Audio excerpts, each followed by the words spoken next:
জুবিন গাৰ্গক সেই কৰোণাৰ পৰা প্ৰায় 5 বছৰ 6 বছৰ ধৰি লৈ পেলাই যি নিৰ্যাতিতভাৱে যিটো মুখ্যমন্ত্ৰী ডাঙৰীয়াই অসমৰ মুখ্যমন্ত্ৰী ডাঙৰীয়াই নিজৰ মুখেৰে প্ৰকাশ কৰিলে যে 5 বছৰৰ পৰা তেওঁক 5-6 বছৰৰ পৰা তেওঁক হত্যা কৰিবলৈ বিচৰা হৈছিলে, তেওঁক হত্যা কৰিলে।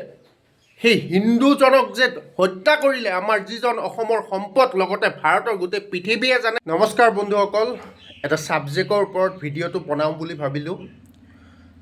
বহুত ভাবি এই ভিডিঅ'টো বনাইছোঁ।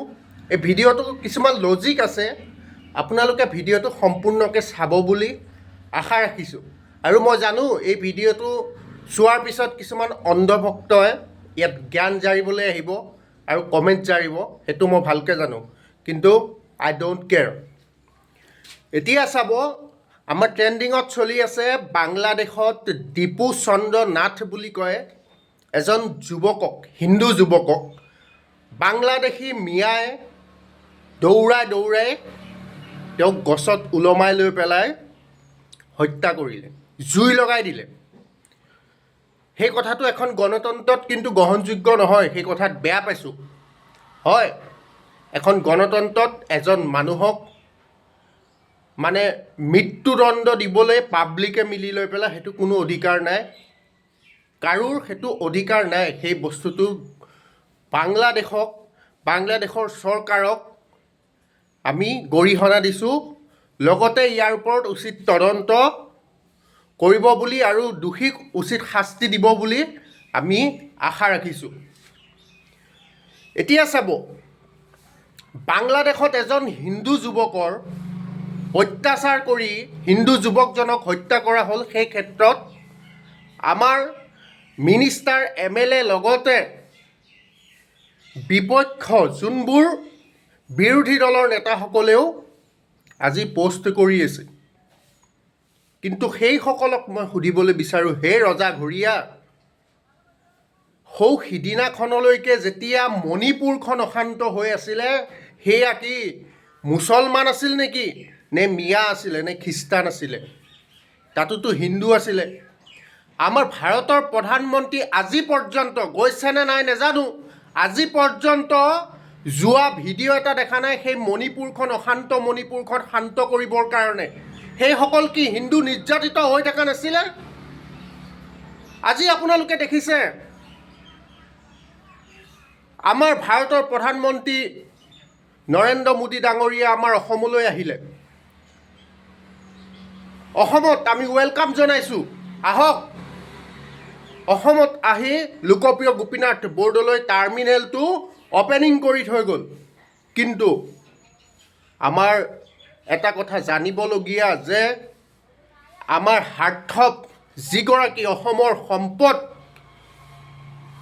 জুবিন গাৰ্গ ডাঙৰীয়া, তেওঁৰ মৃত্যুৰ বিষয়ে এষাৰ কথা ক'লে নেকি আমাৰ প্ৰধানমন্ত্ৰী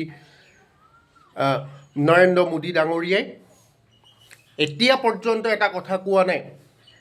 সমাধি ক্ষেত্ৰলৈ গ'ল নেকি জুবিন গাৰ্গৰ সমাধি ক্ষেত্ৰলৈ? এই কথাখিনিও বুজি পাব লাগিব।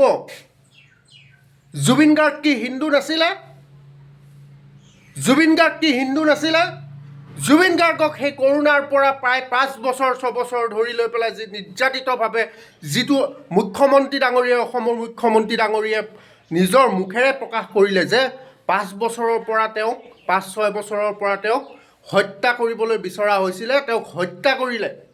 সেই হিন্দুজনক যে হত্যা কৰিলে আমাৰ যিজন অসমৰ সম্পদ, লগতে ভাৰতৰ গোটেই পৃথিৱীয়ে জানে, the humming king of the world বুলি স্বীকৃতি পাইছে গুগলত। তেওঁৰ কথা ভাবিবলৈ কোনো হেৰি নাই, তেওঁৰ কথা পাতিবলৈ কোনো মানে ভাৰতৰ প্ৰধানমন্ত্ৰী হিচাপে কোনো দায়িত্ব নাছিলে। সেইবোৰ কথা আমাৰ অসমীয়া ৰাইজে বুজি পাব লাগে।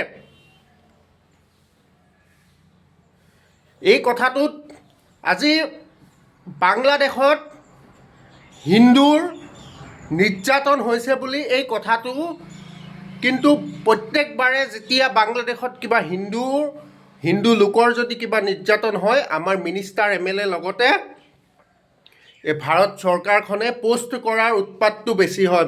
পষ্ট ইমানেই কৰে যাতে আমাৰ ভাৰতৰ মানুহবোৰে দেখে, লগতে আমাৰ অসমৰ মন্ত্ৰী MLA বিলাকে তেওঁলোকৰ যি ফেচবুক টুইটাৰ কৰে, তেওঁলোকে এইটোৱে বুজাব বিচাৰে যে ভাৰতবৰ্ষত হিন্দুসকল সুৰক্ষিত নহয়, গতিকে আমাৰ অসমত আনিব লাগে, লগতে আমাৰ ভাৰতবৰ্ষত আনিব লাগে, সেইটোৱে বিচাৰে। তাৰ বাহিৰে একো নাই। আপোনালোকে সেইটোৱে বুজাব বিচাৰিছে ন?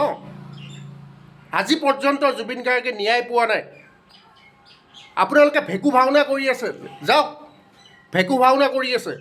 যদি ন্যায় দিম বুলি ভাবা হ'লে তেতিয়াহ'লে 2-3 পেজ 10 পেজ এই চাৰ্জশ্বিটখন কাফি আছিলে। এই 10 পেজ চাৰ্জশ্বিটখনে মানে যথেষ্ট আছিলে 10 পেজৰ।